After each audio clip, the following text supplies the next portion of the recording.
Okay, ito pong si Royina Garma ay magte-testify po sa ICC. Pumunta na siya doon sa International Criminal Court nitong mga nakarang araw lang. Pero nagulat tayo, itong si Digong parang biglang nagkasakit ng kalimot. Pakinggan po natin muna itong balita. Justice Secretary Boying Remulla says former Police Colonel Royina Garma is in Malaysia to meet with individuals from the International Criminal Court. In a briefing on Monday, September 8, Remulla says Garma agreed to be a witness in the case against former President Rodrigo Duterte. I think that she is the highest ranking police officer that can be asked to give a narrative about the drug war, the right system, and the other parts of her testimony which she already gave in the Quadro. During a series of House Quad Committee hearings, Police Lieutenant Colonel Santi Mendoza tagged Garma and former National Police Commission Commissioner Edilberto Leonardo as the alleged masterminds in the killing of former PCSO Board Secretary Wesley Barayuga. Garma also revealed to the Quad Committee the supposed existence of a reward system in former President Rodrigo Duterte's drug war. According to Garma, Duterte called her in 2016 about the creation of a task force which will implement the so-called Davao template in a nationwide scale. Duterte disputed Garma's claims, saying the former police official was supposedly lying. When asked about the Barayuga case, Remulla vows that they will still pursue it. But we will not let the Barayuga case go undone. We will still run after it, and we will see how this will play out, because the testimony in the ICC is very important, I feel. And not only that, the Wesley Barayuga case is equally important. They cannot go unnoticed and unserved.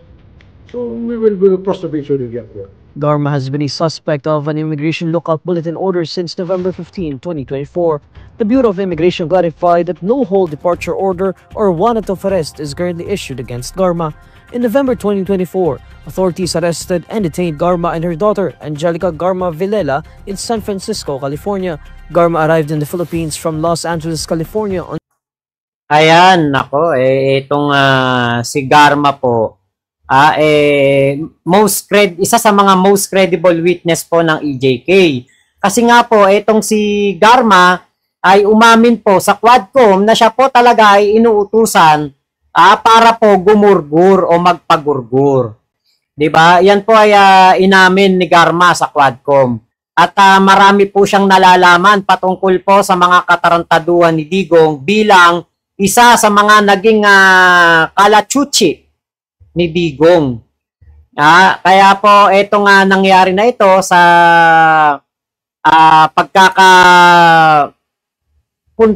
pagpunta ni Garma at siya po ay magte-testify sa ICC. Isa pong malaking tulong ngayon yan talaga sa ating mga kababayan na biktima po. 'Di ba? AJ Days. Kaya ito po ngayon, etong si Digong, bigla-bigla na lang nagkasakit ng kalimot. Eto na. Hindi na umano nakakaalala ng mga kaganapan, lugar, oras, o maging miyembro ng kanyang pamilya si dating Pangulong Rodrigo Duterte. Nakasaad po ito sa apela ng Lead Defense Counsel ni Duterte na si Attorney Nicholas Kaufman sa International Criminal Court o ICC na i-adjourn indefinitely ang mga proceeding. Ayon pa kay Attorney Kaufman, hindi umano maproseso ng dating Pangulo kung bakit siya nakadetine. Dahil daw sa kondisyon ni Duterte, wala siyang maitulong sa kanyang depensa. Nakatakda dapat sa September 23 ang confirmation of charges ni Duterte pero ipinagpaliban ito ng ICC. Nahaharap ang dating Pangulo sa reklamong crimes against humanity kaugnay ng kanyang war on drugs. Mga kapuso, maging una sa saksi. Mag-subscribe sa GMA Integrated. Di ba? Bigla na lang nagkasakit si Digong.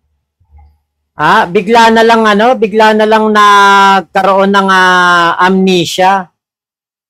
'Di ba? Bigla na lang nagkaroon po ng sakit na kalimot.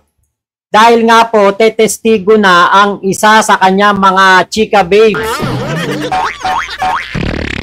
Diba? Ayan na yun eh. Napakatindi talaga, no? Kita nyo, ang drama-drama ni Digong. Bigla na lang ngayon nagkaroon ng ng dementia. O Alzheimer. Alam nyo po, eto yung pong ganyan na yung mga ganyang dementia, ganyang Alzheimer, hindi po yan biglaan na hindi na makikilala yung mga anak, hindi na makikilala yung mga asawa, hindi na makikilala yung mga tao na nakakausap niya.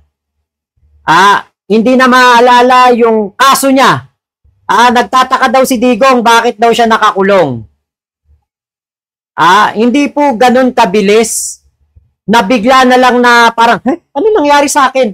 Ba't ako nakakulong? Hindi po ganon. Buti sana maniwala pa tayo kung nabagok ang ulo ni Digong sa baldosa ng toilet o kaya na patid, nadapa, una ulo, biyak ang bungo. Yun. Maniwala pa tayo doon. Pero yung ganito, na bigla-bigla na lang, napakalaking katarantaduhan yan. Yung mga uto-uto lang na DDS ang maniniwala dyan. Yung mga bobong DDS lang mapapaniwala nyo dyan. Pero kaming mga Pilipino na may malay sa mga nangyayari, sa mga drama ni Digong, katarantaduhan yan. Another stunt na naman ito ni Kaufman at ni Digong para po, baka kasama pati si Sara Duterte dito. Another stunt na naman yan para po talagang mapalaya si Digong agad-agad. Pero isa pong malaki talagang kabulastugan yan. Hindi po yan totoo. Katarantaduhan yan. Hindi ako naniniwala dyan. Nako, arte lang ni Digong yan. Drama lang. Ang director niyan si Kaufman. At baka ang producer niyan si Sara Duterte. Si Sara Duterte, si Pulong, si Baste. Para pagmukha nakawawang-kawawa si Digong at kailangan ng palayain. Isa pong malaking kabulastugan yan. Nako, wag kami. Wag kami dahil hindi nyo kami mauuto. Hindi nyo kami matatarantado. Bigla-bigla nagkaroon ng Alzheimer. Alam nyo, may mga sintomas muna ang Alzheimer. Bigla na lang hindi niya maaalala siguro pangalan niya. Hindi niya maaalala yung asawa niya. Isa-isa lang. Hindi yung lahat. Biglang hindi na maalala kung sino yung anak niya. Biglang hindi niya na makilala kung sino ang kanyang anak. Kung sino yung kanyang abogado. Kung ano yung kanyang kaso. Nako. Kabulastugan ninyo. Buti na lang, tanga. Kuya Jun, tapos na ang karma ng ama. Ayun tapos na ang karma ng ama. Susunod na kaya ang mga wangbo yung anak ng demon. So, AJ Days parang panaginip lang ng magising bumalik sa dati. Ate Lenny, wish ko matuluyan na sana siyang makalimot. Best actor, sabi ni Meryl Hadlock. Ayan magpakita ng legal medical records, hindi yung kyaw-kyaw lang. Ayun chubebe ni Digong. May chubebe. Makmak, shouty, kinig lang, Ate AJ Days. Ayan. Oy, Papa Bear, shoutout sa iyo ha. Magandang gabi, Papa Bear. Ayan, nagbabalik live ako, Paps. Ayan, kamusta sa iyo ha? Kamusta sa iyong may bahay, sa iyong asawa? Kailan ba kapanganakan yan? Baka mapunta ako Manila, mag-meet tayo pag may time. Sheila Katablan, yung alaga ko na lolo dito sa Singapore, 85 years old na, malakas pa. Lola ko nga lola luming ko. 95 years old na. 95 years old na. Alam pa nangyayari sa mundo. Si Juan Ponce Enrile, 101 years old na. Juan Ponce Enrile, 101 years old. Nakakapag-abogado pa para sa ating Pangulong Bongbong Marcos. Diba? Pero malamang kilala niya si Kaufman. Yun lang. Kabuwanan na, Paps. Ay, nako, excited na. Tsaka nga buong pamilya. Sa paglabas ng iyong baby, Papa Bear, Shoutout sa'yo. Papa Bear, pasok mo nga ako dyan sa community nyo. Mukhang malakas dyan Lady May Mangliwan, hello po. Ate Channel Paris, shoutout Nako, Ate Channel Paris, tinesting ko mag-live dito gamit ang computer. Pag walang problema, natapos ko yung live ko, hindi ako nawala ng audio, hindi nawala yung video. Dire-diretso na to, lagi na ako dito dito na ako magla-live palagi gamit ang computer.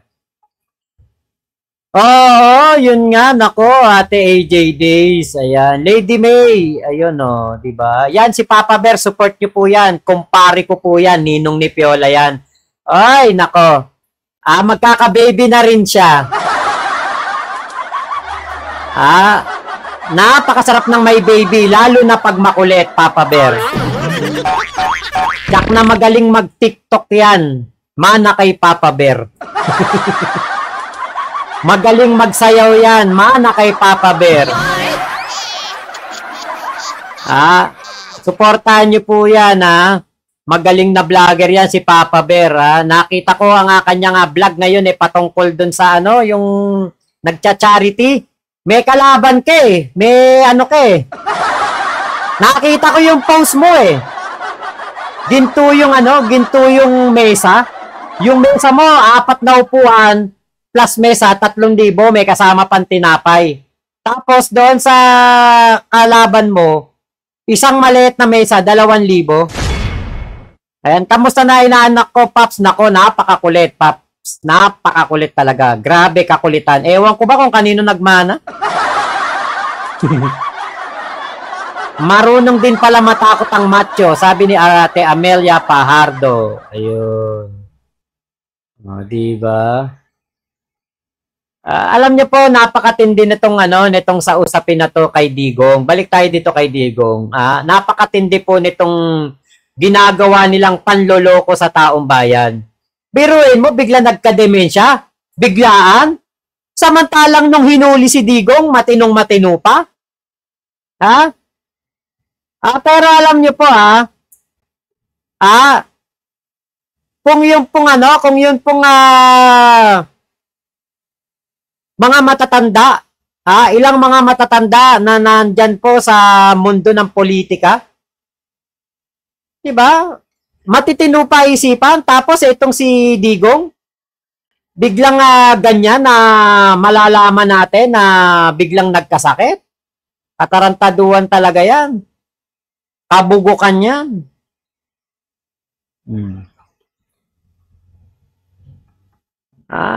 Grabe po ang niya. Grabe yung pantatarantado niyan sa ating mga kababayan. Grabe ang pantatarantado niyan sa mga Pilipino. Drama lang ang halimaw. Yun nga po. Sen Malyenin. Yun nga po. Talagang drama lang po yun. Arte lang po yun ni Digong, ni Kaufman at ni Sara Duterte. Hindi po totoo yun. Malabo pong magkaroon ng problema sa pag-iisip yun o makalimot o maging yung tinatawag na may sakit na kalimot, katarantaduhan yun. Hindi po yan totoo. Huwag kayo maniniwala dyan, niloloko lang kayo niyan. Napakasinungaling ng matanda na yan. Nuknukan ng kasinungalingan yan. Kaya po hindi ako dyan talaga naniniwala. Alam nga namang makalimutan niya si Sara Duterte? Ano yun? Pahawa effect para pagdating ng 2028, iboto anak niya.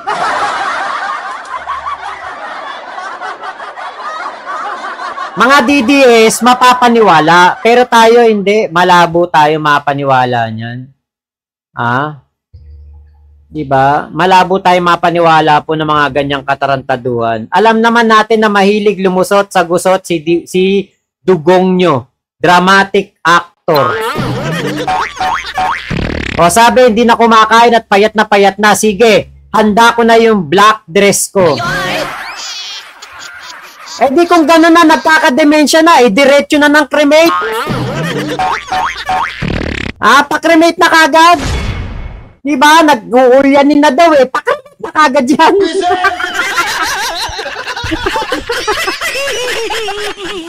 Umarte na naman. Magaling kayang umarte ang mga Duterte. Totoo yan. Totoo po yan. Nasaan yung tama natin dito? Meron ako dyan yung sinasabi, tama. Ay, wala pala. Buti na lang, tanga! Wala pala yung tama. Hindi ko nailagay. Wag kami. Wag kami lokohin ninyo. Lokohin nyo yung mga maka-Duterte, pero kami hindi. Star Barrett, umaarte na naman. Magaling kayan umarte ang mga Duterte. Ay, nabasa na pala natin yan. Rino Rivera, kulang na siya sa fentanyl. Kaya nga baka kaya ganun walang fentanyl. Ito kapag talagang pinush nila itong pangyayari na ito kay Digong at sasabihin nila na talagang nag-uulyanin na, sana merong mga mambabatas na mag-ain ng petisyon na i-cremate na kagad yan. Diretso garapon na. Ayun, sir, baka kung makita niya si Garma, biglang lalakas ang demonyo. Bigla nga nagkasakit Diba? Bigla nga nagkasakit. Bigla nga nagka-dementia, amnesia. Wisit na yan? Ano ba yan? Kaya nako, tignan natin kung ano po mangyayari dyan. Kung ano ang kanilang abangan natin ang mga susunod na kabanata dyan sa balita na yan. Abangan natin update dyan.